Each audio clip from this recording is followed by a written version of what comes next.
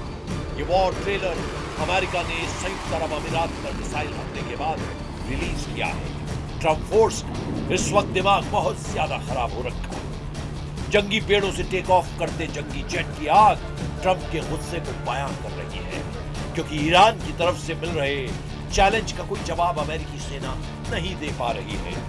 ऊपर से president Donald Trump ने ईरान पर एक्शन लेने में ज्यादा टाइम ले लिया है कि अब अमेरिकी कैंप में टेंशन बढ़ने लगी है। उधर ईरान ने अमेरिका से जमीनी युद्ध की फूल प्रूफ तैयारी का ऐलान कर दिया है। आईआरजीसी राजनीतिक ब्यूरो के चीफ ब्रिगेडियर जनरल यदुल्लाह जवानी ने ऐलान किया है कि उनकी सेनाएं अमेरिका से ग्राउंड पर टकराने के लिए रेडी है। आईआरजीसी प्रवक्ता हुसैन महब्बी ने अमेरिका और उसके सहयोगी खाड़ी देशों के बुनियादी ढांचों जैसे एनर्जी नेटवर्क, पावर प्लांट और इंटरनेट से जुड़े सिस्टम को ईरान का अगला टारगेट बताया है। खाड़ी देशों को धमकी देने के साथ ही ईरान ने अपने खेमे में आने का न्योता भी दे दिया है।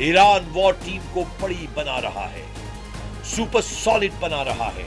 ईरान के लिए फिलहाल विन विन सिचुएशन बनी हुई है, क्योंकि प्रेसिडेंट पुतिन भी अब खाड़ी युद्ध को लेकर सीरियस हो गए हैं। ईरान को अमेरिका से टकराने के लिए जितना गोला बारूद चाहिए उसका इंतजाम पुतिन ने कर दिया है। रूस कैस्पियन सागर के रास्ते ईरान को विस्फोटक, ड्रोन के पार्ट्स और गोला बारूद भेज रहा है।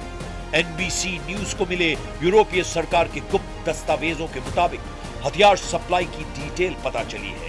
एनबीसी को मिले यूरोपीय सरकार के एक आधिकारिक दस्तावेज से पुष्टि हुई है कि हथियार शिपमेंट्स में टीएनटी, ड्रोन के पार्ट्स और गोला बारूद शामिल हैं।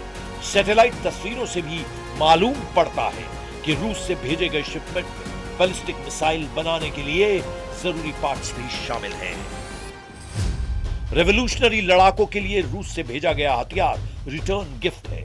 ये ट्रांसफर मॉस्को और तेहरान के बीच सैन्य संबंधों में बड़े बदलाव को दिखा रहा है।